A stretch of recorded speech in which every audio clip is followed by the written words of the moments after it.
Good morning again. Hi, everyone. How are you doing? I've got my green on today, and St. Patrick's Day is coming up in a couple days, so actually tomorrow. So be sure to wear your green so you don't get pinched. And if you happen to come to the library and you're not wearing green, I might pinch you, but I don't want to be pinched back. So I chose a few cute little books for St. Patrick's Day. Aren't leprechauns just so cute? Look at this little leprechaun.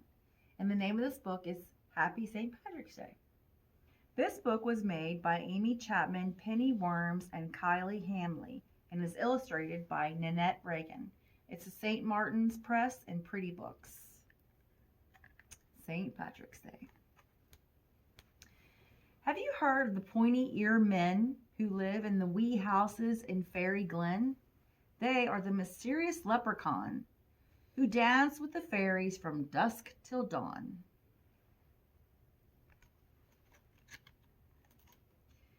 They are 3 feet tall and pointy-eared, with wild red hair and sometimes a beard, wearing little green suits with a buckled belt and tall brimmed hats made out of felt.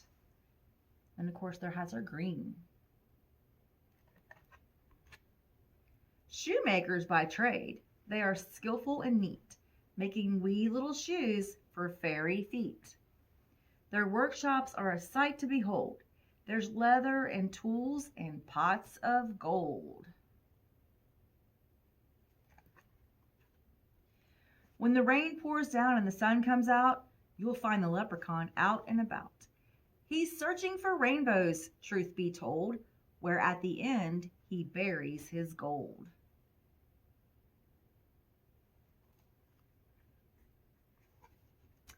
So wherever you live, be it Cork or Kentucky, if you are truly, fantastically lucky and you find a leprechaun, don't let him stray.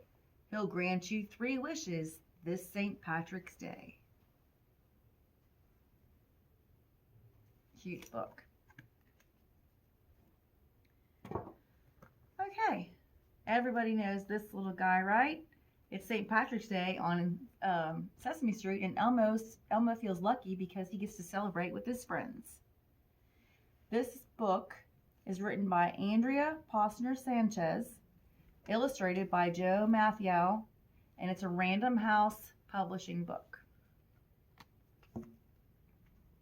Elmo's Lucky Day. There he is. Why is Elmo dressed in green from head to toe? Elmo is celebrating St. Patrick's Day.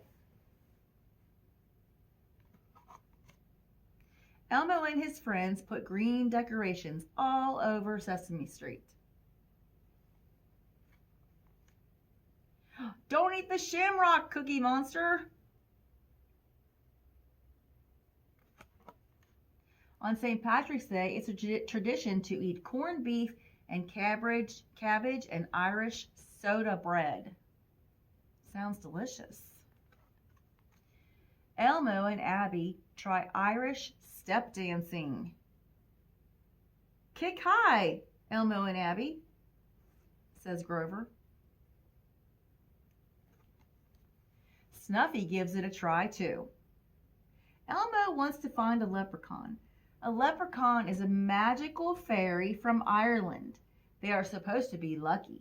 Elmo follows a rainbow to Oscar's garbage can. Is Oscar a leprechaun with a pot of gold?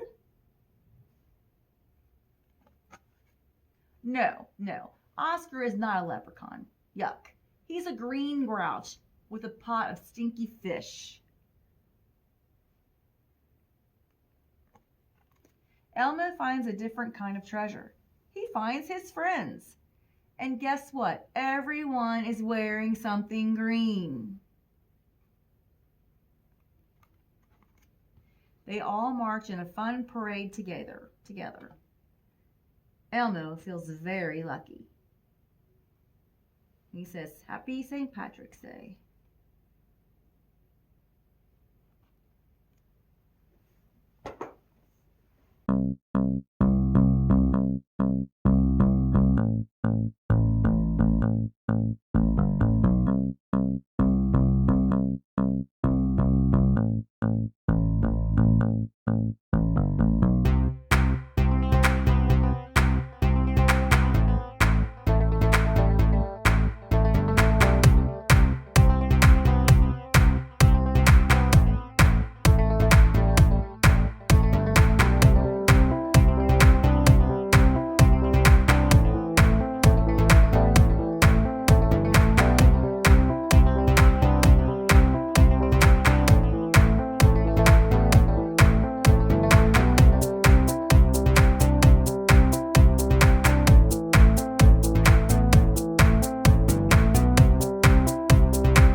The name of this book is Hooray for St. Patrick's Day. It's by Joan Holub, illustrated by Paul Meisel, and it's a Penguin Group publishing. St. Patrick's Day is here. Hooray! Let's have some fun the Irish way. We all wear green.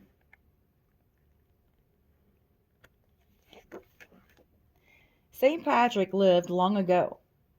We tell his story in our show. Legend says that St. Patrick chased the snakes out of Ireland.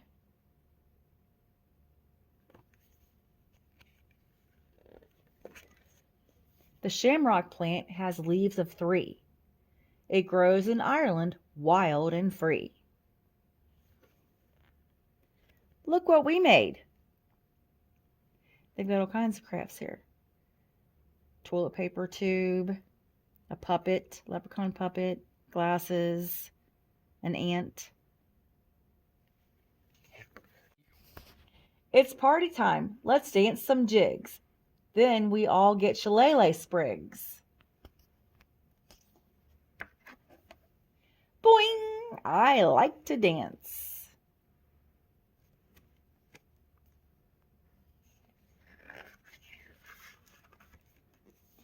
We wave green flags and green balloons.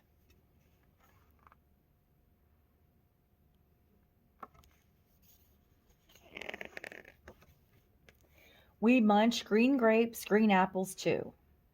We try a taste of Irish stew. Yum! It's so good. Even the puppy likes it. And the baby's eating a green cupcake. A leprechaun is hard to spot. We try to find his gold-filled pot. Let's see, where is the gold-filled pot? They said it was at the end of the rainbow. Here it is. Let's look inside. Oh, it's full of gold. Yay. Happy St. Patrick's Day. This is a cute little book, The Little Leprechaun Who Loved Yellow. Another happy book by Sally Huss. And it's published by Huss Publishing. Also illustrated by Sally Huss.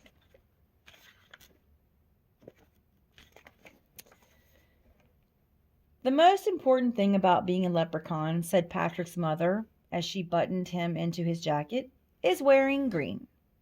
Green is the color of the Irish. Green is the color of the fields and hills of Ireland. Green is the color of shamrocks. And absolutely green is the color to be worn by all leprechauns, of which you are one, she continued. Patrick looked at himself in the mirror. He was not happy. His shoulders slumped, his head drooped, his hands hung, his knees sagged. Patrick was not happy because he liked more than just green. He liked all colors. He liked the red of the beach ball in his basket of balls and the roses outside his window. He liked the blue of the sky and the boat he sailed in the bathtub. He liked oranges to eat and the orange of his school books. He liked purple grapes and purple snakes and purple fish. Yes, he liked all the colors of the rainbow, but most of all, he loved yellow. Yellow was the color of the sun, sunflowers, daffodils, and tulips. There were wonderful yellow things to eat like bananas, butter, lemon muffins, and eggs. Everybody loves eggs. There were yellow buses to take him to school, and yellow curls on pretty leprechaun girls. There were yellow pencils to write, and yellow brushes and yellow paint to make pictures with. Yellow was here and there and everywhere, but it was not a color he was allowed to wear. Green was the color worn by every leprechaun, large or small. That was the way it was. That was all. One day, while Patrick was playing with his schoolmates during recess, he noticed a magnificent rainbow in the sky.